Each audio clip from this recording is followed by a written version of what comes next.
All right, we're going to get started. First off, happy International Women's Day. Thank you for joining our Women in Sports panel. So happy to have so many of you here for what's about to be an awesome conversation. First off, my name is Ashley Stroline. I work for the local NBC affiliate here in Charlotte. I do sports anchoring and reporting. I'm also grateful to be a part of the Checkers crew. From time to time, I fill in and do in-game hosting, so I'm going to host this, and then I'll go do that tonight and Friday night whenever Zach will have me. And any other odd sports job I can find to do, I'm happy to do. I've done Charlotte nights in-game hosting. I've done some sidelines for ESPN college football. So really, anybody that will have me, I'm happy to come be a part of their team. So I'm happy to be a part of this team tonight. And we are lucky to have such a wonderful panel of sports professionals that are going to be answering some questions that I have. Again, if you have questions, make sure you drop them in that bag back there, and I will let everyone introduce themselves to you. All right, first of all, thank you for coming. Excited to see everybody here. Obviously, excited to see our young players here. This is a really important night to me and to our entire female staff, which is almost 50% now, right? 50% of our staff is women. I'm not going to say we lead the league in women, but I would like to claim that title, so we'll check in with Haley on that later. I'm the Chief Operating Officer of the Charlotte Checkers. I have been here since 2006. And a lot of times in sports, you're in a position maybe 4 or 5 years, and then you're doing the sort of resume climb. And because Charlotte is such a wonderfully sticky place to stay and live and grow and be in sports, I've been here for almost 17 years. I'm proud. I think we're the gatekeepers for the Bojangles Coliseum. It was built in 1955 and was the largest freestanding dome in the world when it was built. So we're extraordinarily proud to have one of Charlotte's assets as our home. I love what I do. I don't feel like this is a job. I think this is a place that I come and play and get paid for. So I highly encourage anybody, if you're interested in sports, that's a really remarkable way to live. I have 2 girls. I have a husband that is very patient with 3 women in the household, sitting right there rolling his eyes. And really happy to be here and see all you guys here. So I'm going to pass it on to Haley Moore, and I'm going to pump all of these women's tires because they're all remarkable. But she's here from Springfield, which is the home of the American Hockey League, and she is the vice president of hockey everything, which is the first woman in basically the industry to be in that position. So I'll let her explain her career, and here we go. Wow, thanks, Tara. She's such a tough act to follow. But I'm so excited to be here today and excited to celebrate International Women's Day with each of you. Thanks to the Checkers for having us here and for putting on this event. It's so important, and I think we're all really excited to be here.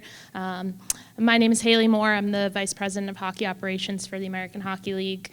This is my 3rd season in the role, and it's been great and a new challenge for me. I grew up playing the sport, and I love it just as much now as I did when I was 4 years old, and I just feel really lucky to be continuing to work in something I'm so passionate about. In my role, I oversee all of the on-ice operations for the league, including our officiating program and player safety and discipline. So I'm nobody's best friend across the league, to say the least, but it brings great challenges and allows me to work and connect and support all of our teams, our officials, and everyone else across the league. So that's a little bit about my role, and I'll pass it along to the next. Thank you. Hello there, this is Stinks, following you two. I'm Mary Grams, a Corporate Partnerships Vice President. I've been with the Checkers for 10 years now, and I will not leave until they kick me out. I've worked in sports my entire career. I'm from Minnesota. I love hockey. I grew up on skates. And I'm the person that asks for money every day. So I am your best friend, and I'm just your best friend. Thank you. Hi, I'm Elizabeth Mantha. I'm an official, on-ice official for 2 years now in the AHL, and before that for almost over 10 years in other leagues back home. I'm from Montreal, Canada, and I'm really happy to be here. So a quick thing about her,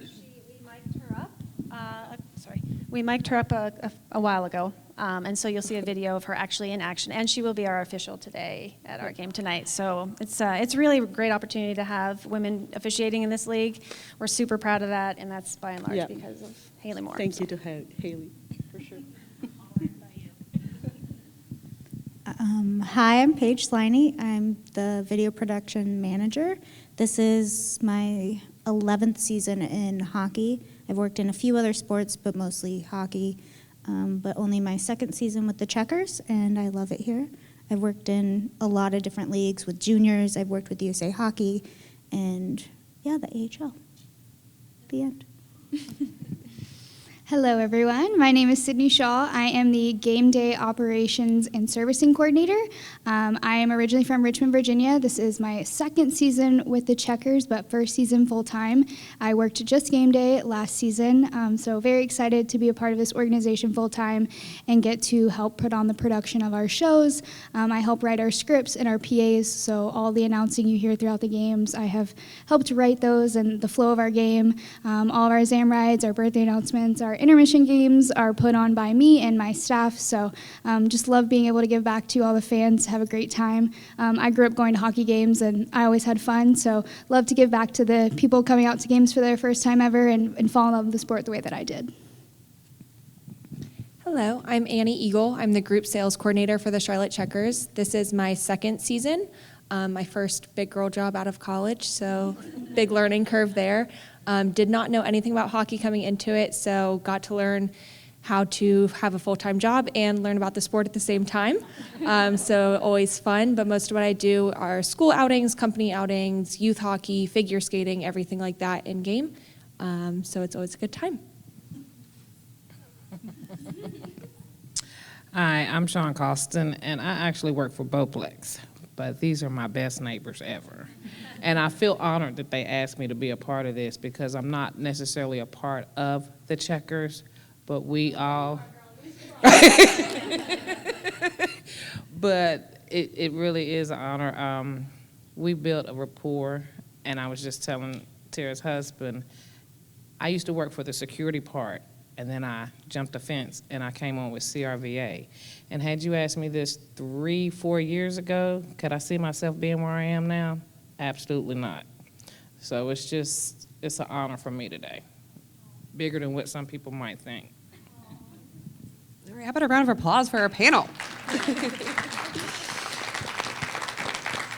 So what I love about the group of ladies that we have up here, so many different jobs, and I think sometimes it gets overlooked how many different jobs involve women in sports and how many opportunities that are out there. So going down the list, I feel like we have so many different departments represented, and I think that's awesome. And I know some of you are so young and you're here, so you're already learning about a lot of the jobs that women can do in sports, and I think that's super awesome. So I'm gonna divvy up some questions here. We'll start with this question. We'll start with Sydney. What advice can you give to someone who is just starting out or coming out of college looking to break into the sports world? Great question. I was actually just asked this a few days ago with an informational interview I was on. So I graduated college in 2020, so not long ago.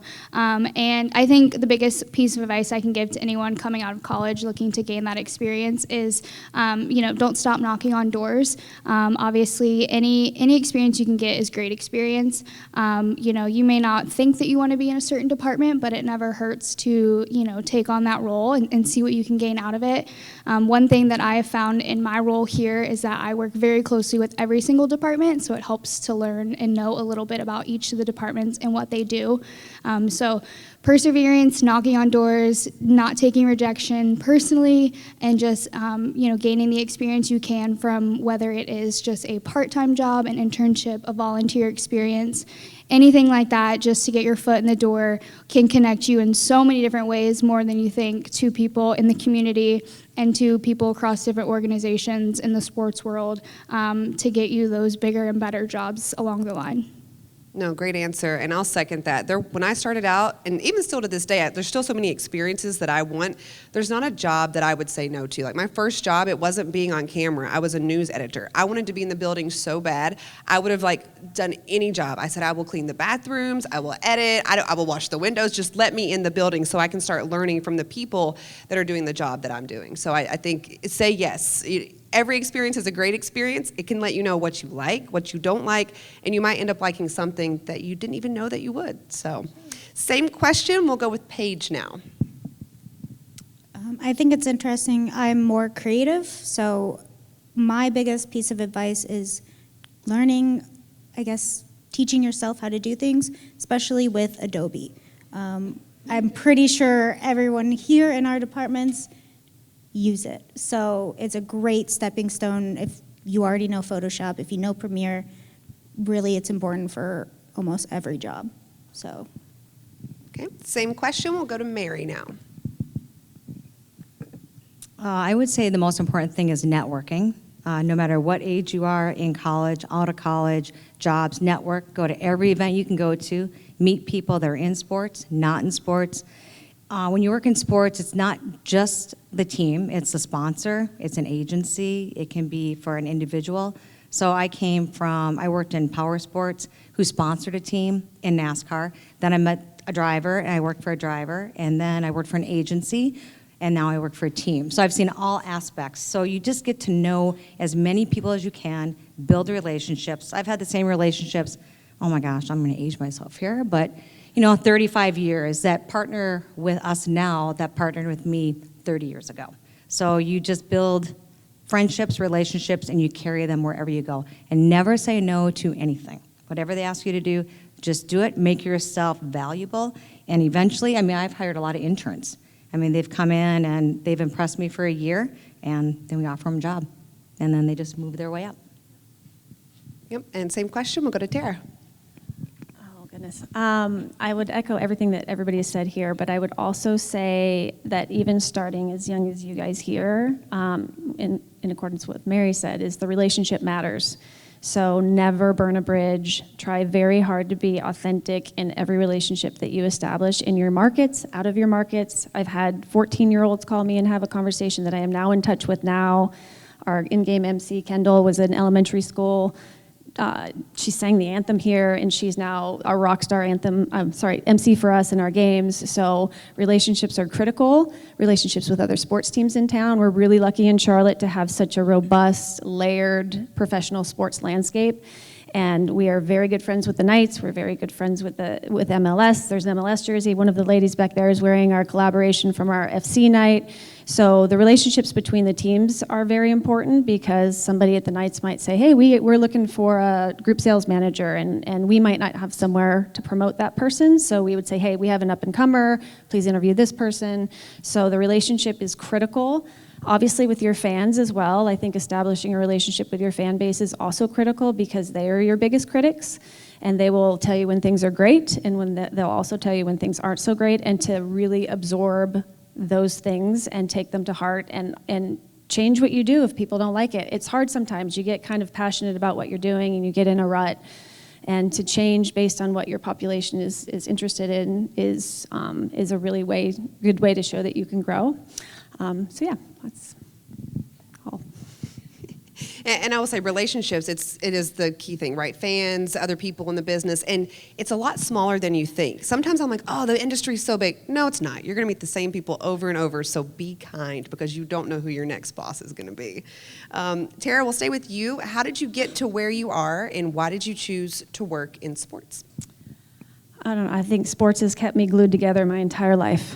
I think it's kept a very busy mind, very busy all of the time. So I didn't get an opportunity to get in a lot of trouble because I was so interested in the game, whatever I was playing in high school and college. I think it's, again, I mentioned it earlier, I think it's a playground. I think you come to work and you are the place that people come to relieve their stress. You're not curing cancer, right? But you might be entertaining somebody who's fighting cancer, right? So you have an enormous responsibility to make sure that their money is well spent, and then they walk in the door entertained and they walk away entertained, regardless of what happens on the ice. And it's just an incredible career. I mean, I think every single one of these ladies will say that. It is so much fun. It's a lot of work. And I have a thing on my wall in my office that says, earning a great deal of money does not necessarily make you rich. Because it's not a lot of money a lot of times in this business, but it sure is fun, and it's a collection of really remarkable experiences. So, Yep. Same question. We'll go to Haley. Very similarly for me, hockey has always been kind of the light guiding my path for my entire life. From a really young age, it became my passion, and it's still my passion. And for me, that has really kind of led me every step of the way in my career. for so long it was playing, and that was the only place I really saw myself existing within the sport. And it was really a progression for me to find my career off the ice. I thought I was going to be in the NHL. I still think that, but it might look a little bit different now.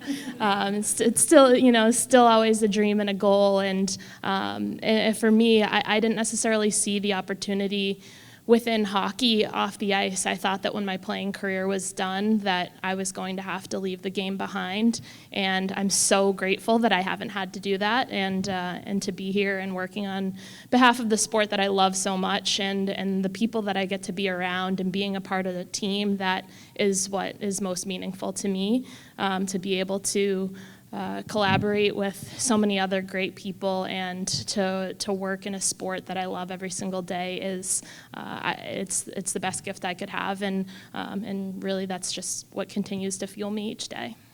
All right, same question. We'll go to Mary and then down to Sean. All right, so I would say that originally sports has always been something I've been involved in. Growing up in Minnesota, hockey's always been my favorite sport. I've always played hockey with my husband. We go back home at Christmas time, we play hockey. But sales and partnerships and working in sports was not something I thought I would do. I originally was going to study law. And when I started dating my husband, when I was 17, he drove a race car, and I helped him sell sponsorships for the race car. And I actually really enjoyed it. I had a lot of fun doing it. I made a lot of friendships.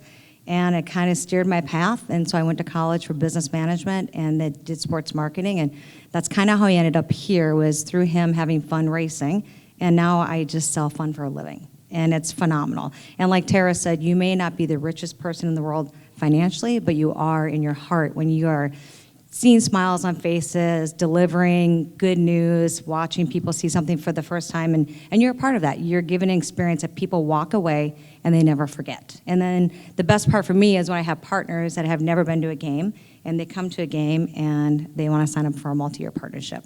And knowing that our renewal rates, I think last year we had 72 partners, and I think we had one that didn't return. So that tells me that they're having a good time and they see a bang for their buck.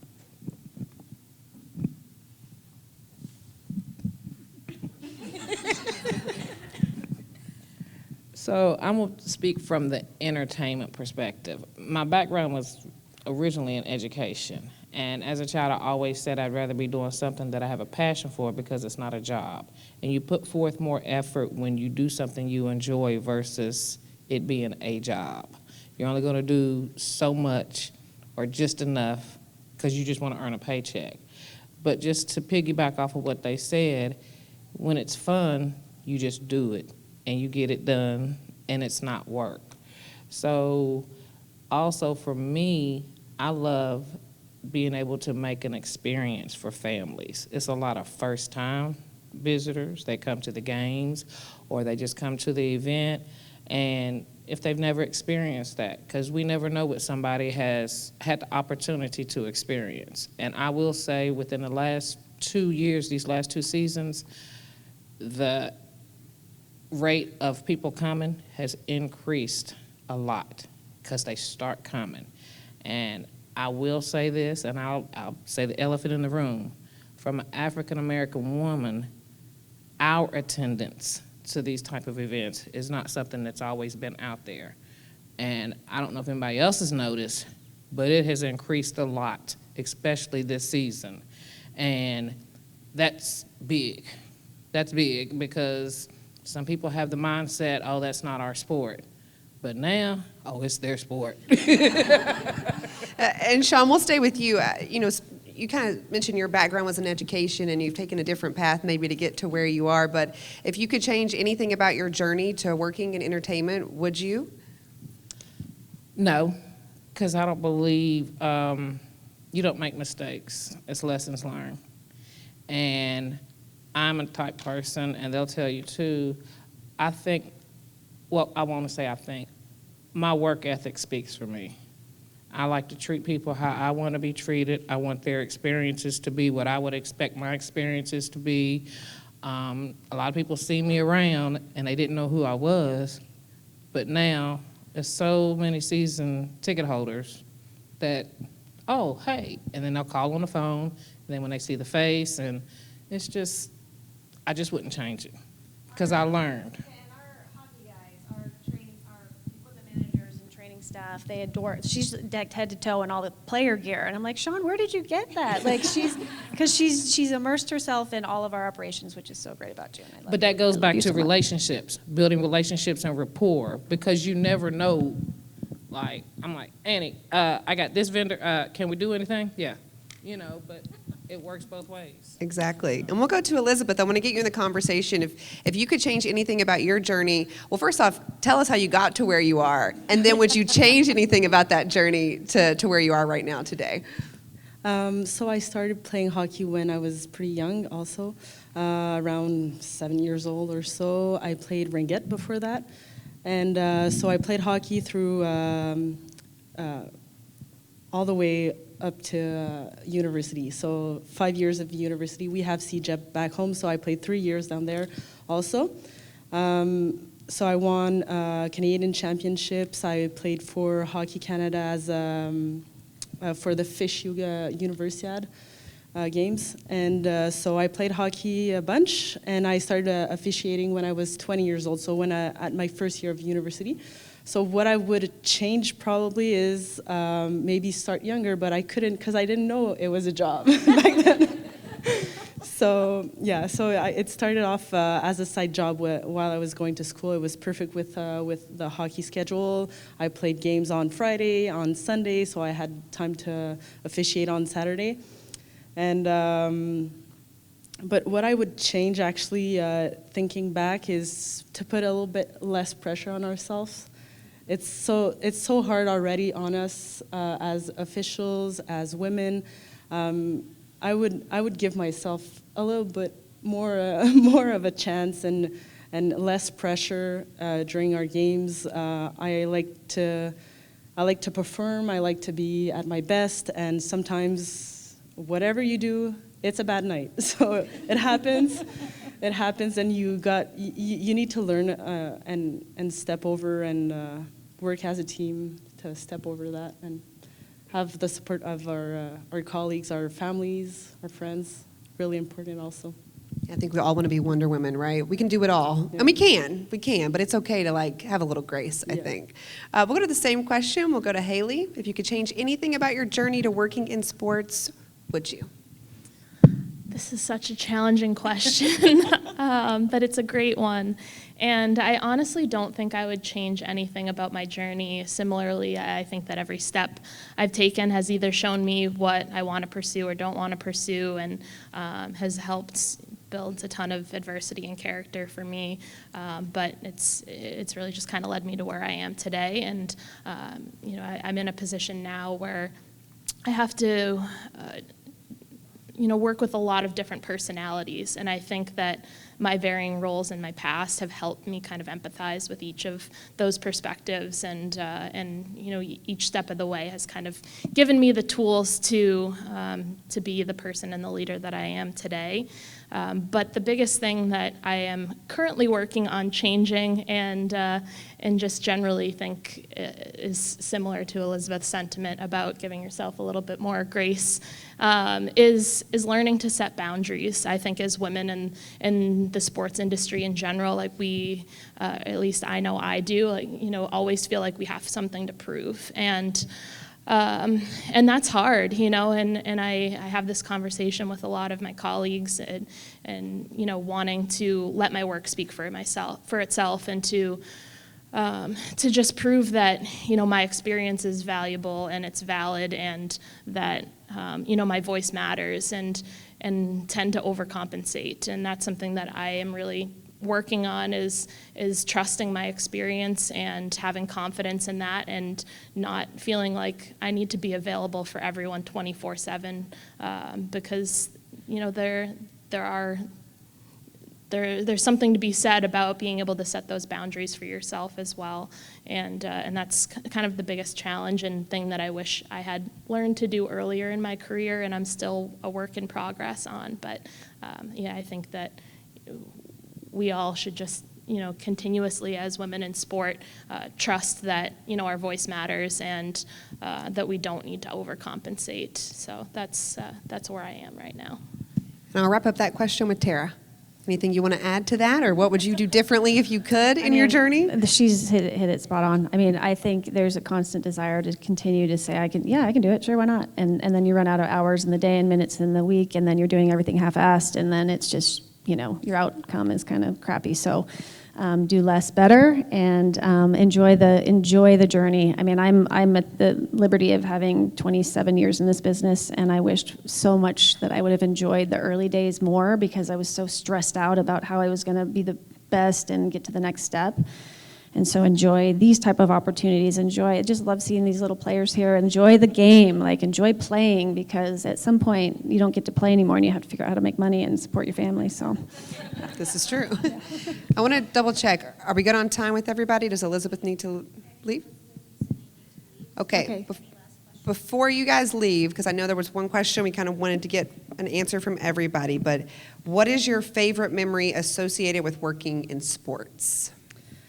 I have a lot of good memories for sure. As a player, all my championships. As a referee, my Olympics last year was a really good souvenir, but all the process to get there also is just a journey. All the people you meet, all the experiences, the tournaments you go everywhere around the world.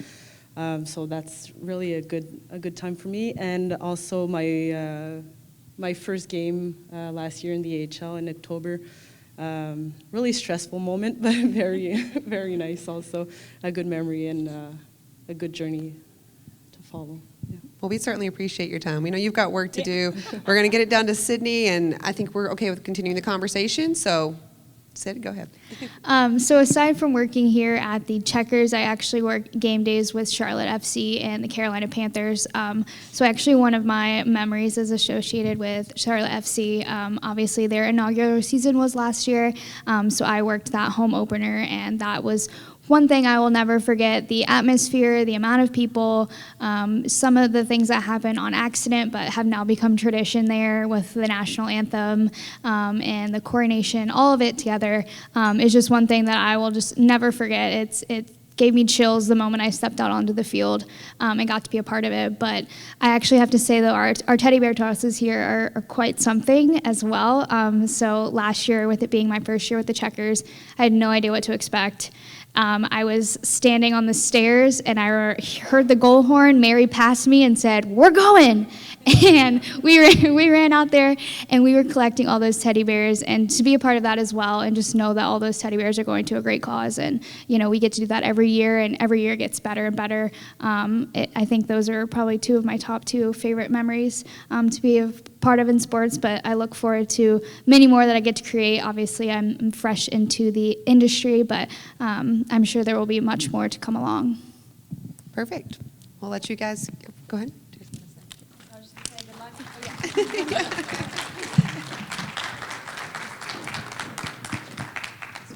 And then we'll just continue with everyone else. If you have a favorite memory associated with working in sports, or Sean, for you in entertainment.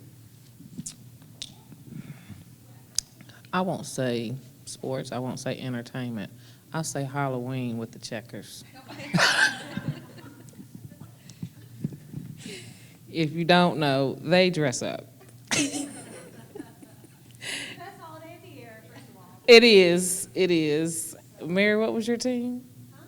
What were we? Spice Girls. Cal. Cal in go-go boots and Mike in heels. But outside of that, it was the year the Calder Cup. It was a lot of moving parts, but those guys work hard, and for all of us to be able to share, it was huge. So. I have not been working in sports long, so not a ton of memories to go off. But I will say my first season, I had a group of 500 people host their Christmas party. It was 2 months into the season. I was just starting out. I have never been more nervous in my entire life. Everything went perfect, went smoothly. It was great. And then at the end of the game, I walked back into the office, and just our entire staff is applauding me. And it's just the support that I receive from our staff every day And it's every game, but that game really stood out to me specifically, that I didn't think I could do it myself, but everybody else believed in me. Great.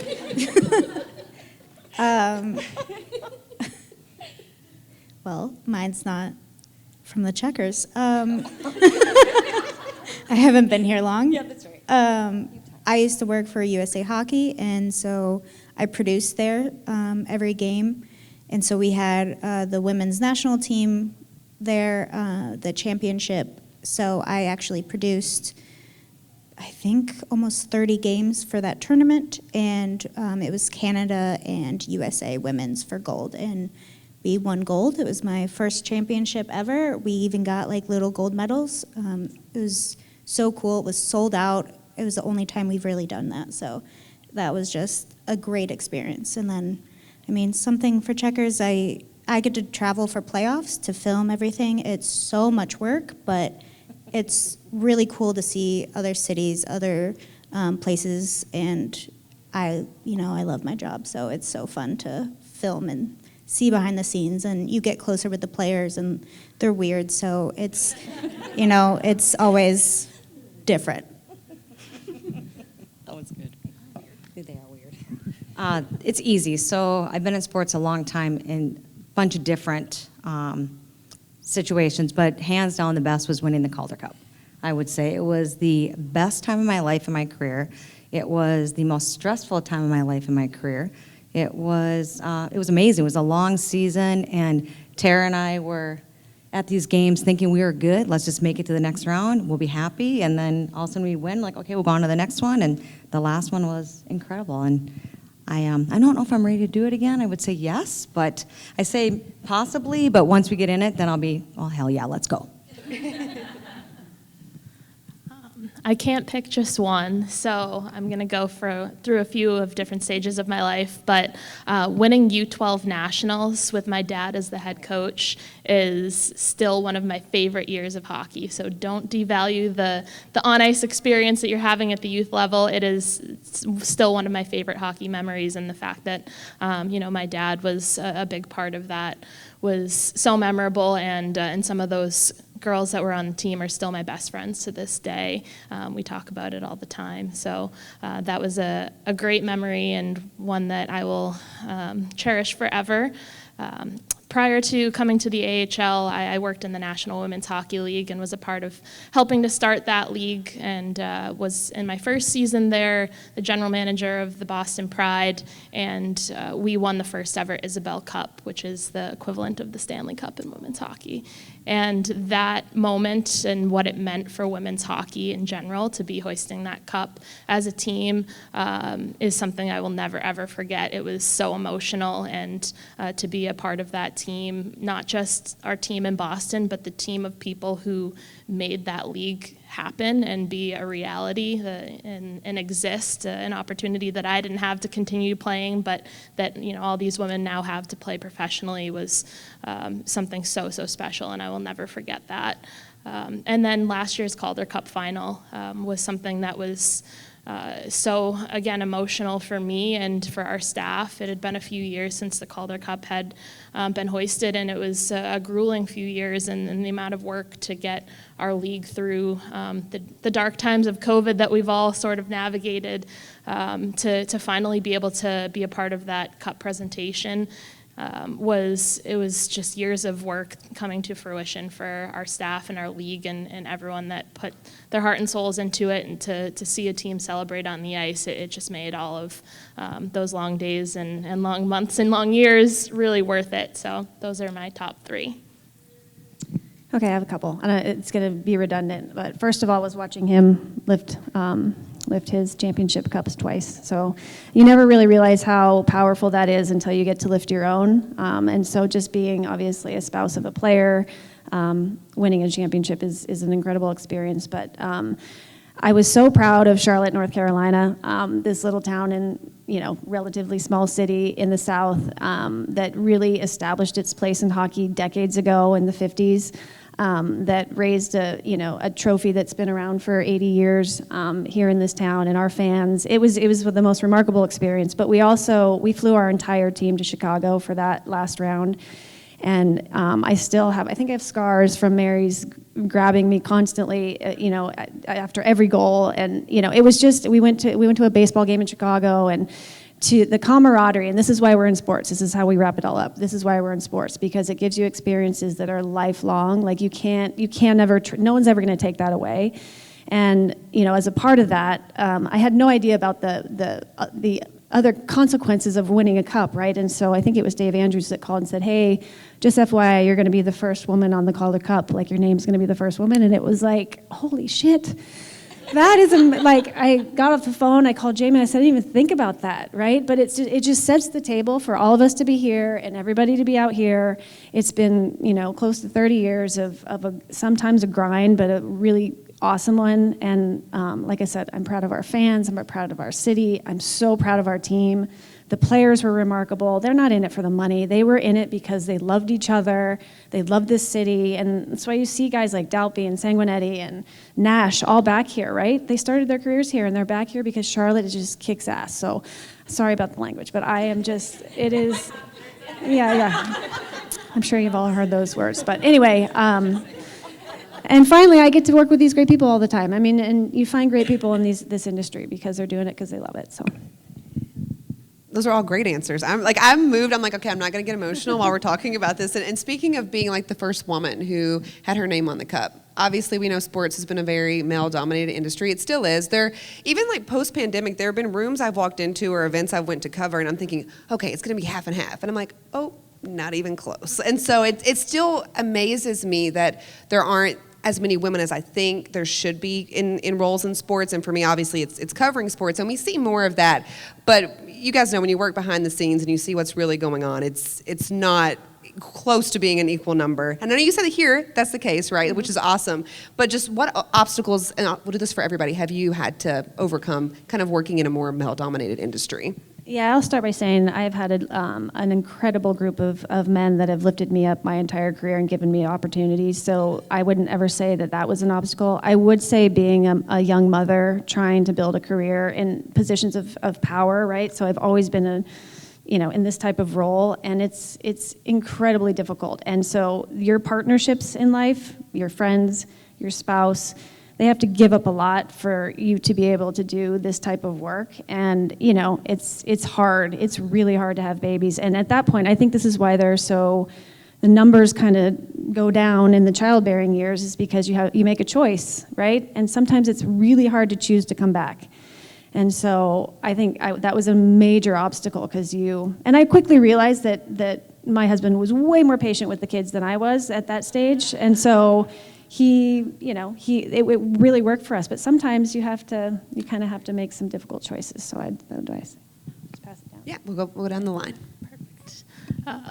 Definitely hit the nail on the head there. I think finding balance is always a challenging thing in sports as a woman, and wanting to make sure that you're never really giving an excuse to let other people say, well, you're not in it for the long haul, or you're not giving 100% into your job.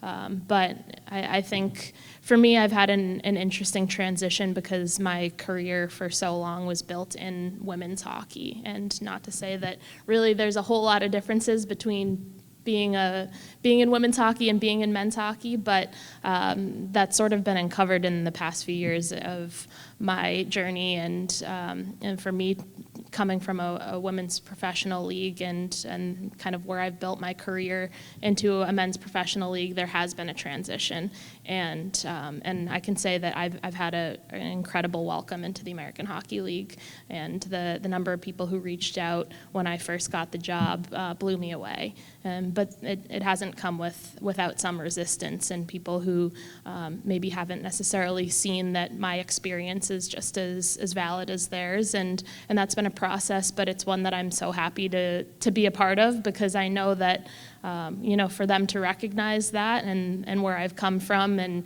that my experiences are so relatable to theirs. It's just going to open the doors for so many more women to be validated and kind of earn that respect. So it has been a transition in the past few years, and I think the biggest thing is really just in the network that we all talk about, right? The relationships, and relationships matter so much in anything that you do. And so for me, I've been building relationships from scratch.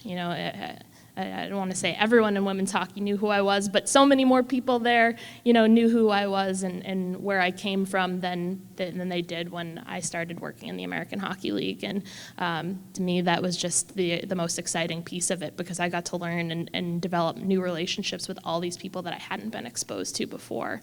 And it's it's a challenge, but it's been such a welcome one. So it's something new every single day, and just really grateful that I get to be able to meet all these new people, build new relationships, and like I said, just a really welcome challenge. I would say honestly, I haven't had a lot of challenges working in sports, partly because I've always been considered one of the guys. I grew up with 3 brothers. My husband has been in sports for 20 plus years, 30 plus years, so he understands the nights and the weekends. We actually both worked in the same sport for 20 years. So I actually, I wouldn't say I've had a lot, because I'm kind of a no BS person, and I'm pretty confident when I come into a room that let's just get the crap done and do what we need to do, and I kind of park my feelings at the door. And that kind of sets the mood for the guys to know you're not going to push me over, and if I say we're going to do something, we're going to do it, and they kind of don't argue with me. What did you say? Nick's over there. I think I have a little bit of different perspective. Sports is male dominated, but video's even more so. Video photography, it's a lot of men. So I think everywhere I go, I'm usually the only woman. I just worked Big South. I worked on a great team, and we were all women, but everyone on the court, men. So it's something to get used to, and to make relationships with those men. When I go on the road, I'll get asked all the time, "Are you supposed to be here?" And that's I got to be safe around the locker room, everything. So it's being very careful about what you're doing, where you are, just who's seeing you. So that's definitely the obstacles. Especially being in different buildings. A lot of people in here know me, but anywhere else I go, they're just like, "Who are you? What are you doing? Why are you down here?" So, yeah. I would say I've been very fortunate, especially working with the Checkers, that here in this building there has not been many obstacles I've encountered. Having Tara, one as our COO, has been amazing. She leads the path for how women are supposed to operate in our business or as part of our staff. I'd say past experiences like through college, things like that. Certain things that I think it's more of being a young woman rather than just being a woman in sport or a woman in sports. I can tell a story. I was working a high school lacrosse game, and one of the assistant coaches asked me out on a date while I was working. And it's not insulting or anything like that, but I'm here to work, and I want you to view me as somebody who's just equally working here as part of this event rather than a woman to hit on at this event. But otherwise, I wouldn't say that there's many other obstacles, and I don't necessarily consider that an obstacle as far as like a young woman issue. From the entertainment perspective, I think it piggybacks what Haley said, allowing yourself the grace and mercy. You know your job, you know your capabilities, but being a woman, you tend to feel like you have to go so many extra steps to prove yourself in male-dominated fields. And sometimes you don't, but that's just our nature. So it's just, for me in the entertainment, it's certain departments that you have to make sure. Like we have engineering, we have tech, and I'm a sponge. I like to soak it up. So when I first got here, they knew me as Sean from security. And then 6 months down the line, they were like, "Oh yeah, she does know some shit." So, And for me, it's more so the challenges of gaining the respect that I am knowledgeable, because if I wasn't qualified for the position, then I wouldn't have gotten the position. Absolutely. And I know I don't want to run out of time, but I know we were streaming this. I don't know if we had any questions that came through on the stream, or if you all have any questions. Anybody have any questions? Yeah.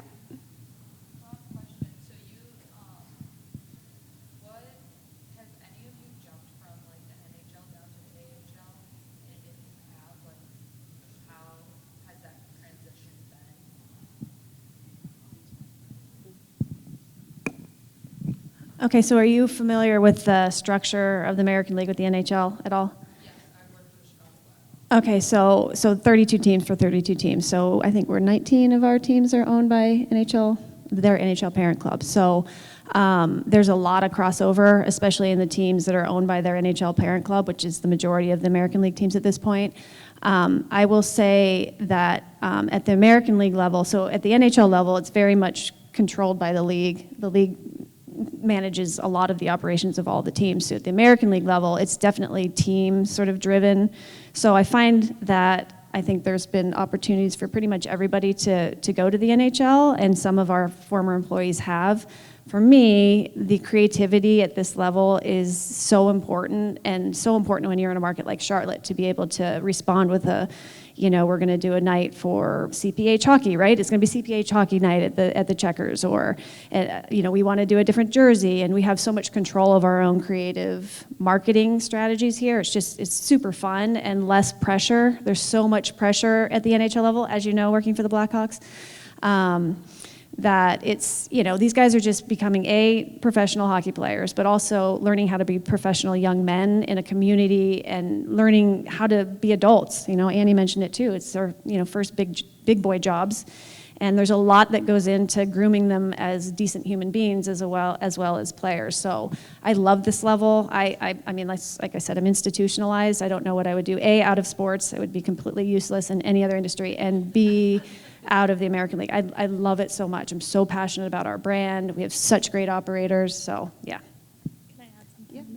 Yeah. I haven't worked at the NHL level, but in my position currently, there's a lot of overlap within managing our NHL partnerships at the league level, and then, in that role, I'm able to kind of shadow the NHL and their departments that I work directly with. And what I've learned, at least so far, is that one of the biggest differences is that the NHL has so many specific positions, right? I mean, if I start to think about how many people at the NHL do my job at the AHL, I stop counting when I get over like 50. And that's a blessing and a curse, right? That means, I have a lot of work on my plate, we all do, but it means that I get to learn so much more being at the American League. I get to be exposed to so much more and take on more responsibility. I'm not, pigeonholed into one tiny little space that's where, I can do my work and that's it. I'm able to really grow more personally and professionally because I'm able to have my hand in so many different things. And I felt the same way working in women's hockey and being a part of the NWHL. It was an opportunity to grow. So I guess this wasn't part of the question, but if anyone's asking, the biggest thing that I am so grateful for in my career is being a part of smaller leagues that have exposed me to more, and that's the thing that I always take away from my experiences. And when everyone asks me, what job they should look for, I say take one that you can wear as many hats as possible, because that will help you get the experience that you want and kind of guide your path. So, anyone else? Good. Yeah. I kind of think people view the NHL as the be-all, end-all. That's where everyone wants to work. But I started in the AHL. That's how I really figured out what I want to do. And for me, I don't really want to go to the NHL. I have so much freedom. I get to create what I want. We have such close relationships. It's really easy to figure things out. You don't get that at the NHL always. Like she said, you get pigeonholed oh, I'm only going to edit video, or I'm only going to shoot this, and I like being able to make graphics, shoot B-roll, make anything. And I think I love that about the AHL, about this level. So yeah, for me, I don't think it's like, oh, I have to be in the NHL, but yeah. Perfect. Any other questions? Yes. Question. So we're with the Hornets, so we also work in sports, and we've been doing it for a bit of time with a couple different teams. And something that I've noticed, maybe it's just specific to our department or different areas of sports, is I feel like people are climbing and constantly moving around. And I feel like a significant amount of you have stayed and been here for a while. How have you kind of persevered and continued to stay when there's always something new and shiny, or there's other people jumping and going different places for higher roles or more money, when, like, we all know you're not in sports for the money, you're here for the fun, but what has made the difference for you to continue to stay? And just like, I know obviously the hat's different things, but just kind of what is the main drive for you guys?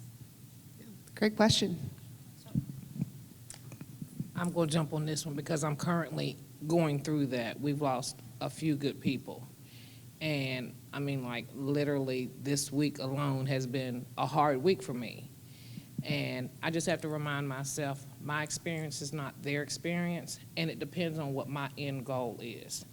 So, like, personally for me, I'm in school as well as working. A lot of people don't know that. And if you know that you want to stay where you are, or if you want to grow from where you are, sometimes we have to take a step back and not compare our personal, where we're standing right now, to somebody else's, because everybody's experience is different.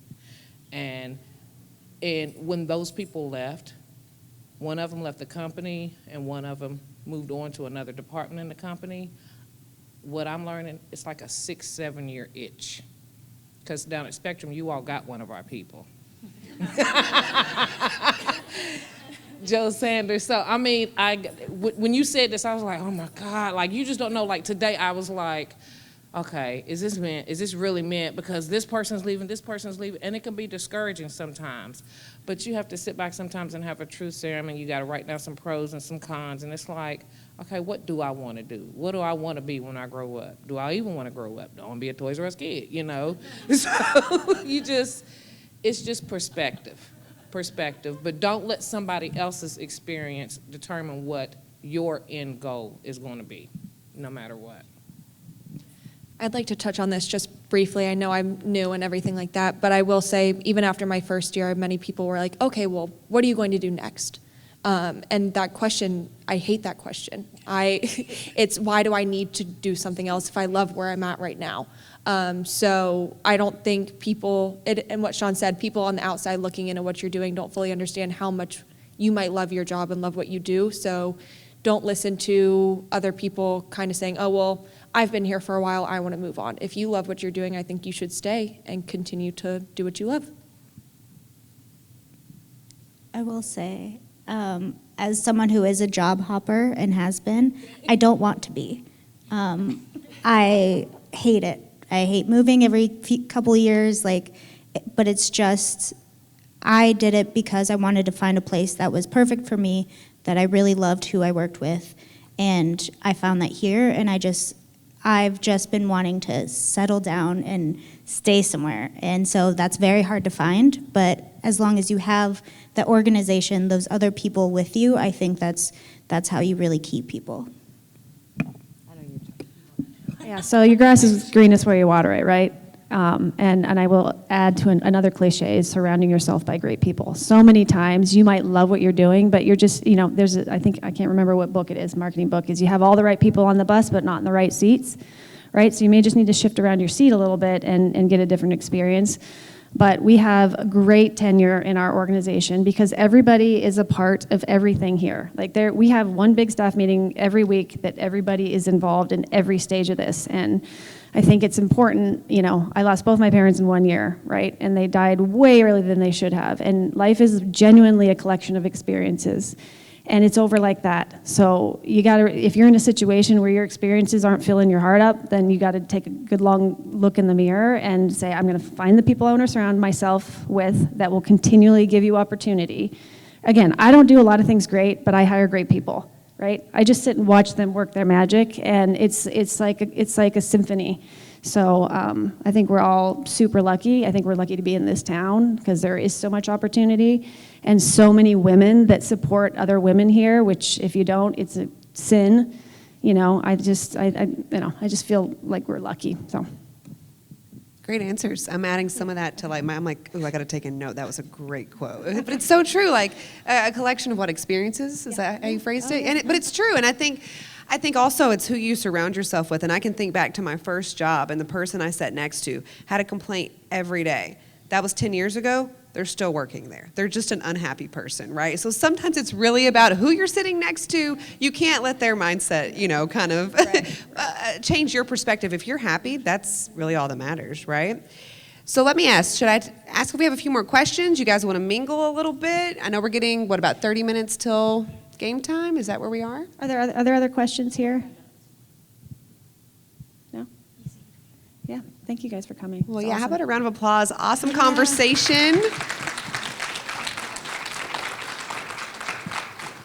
Thanks so much for coming and spending your evening with us. Enjoy the game and Take some time to look up the careers of these people. Like, it's remarkable. We could sit here all day and tell you great stories, but I mean, their resumes speak for themselves, and such an awesome, exciting life. So. and I'll ask questions all evening. So that's why I'm like, let me pause. Let's see what's going on. But Yeah. but awesome conversation, and hopefully you guys learned some stuff and leave a little bit with a little bit of inspiration. So. Go Checkers. Go Checkers.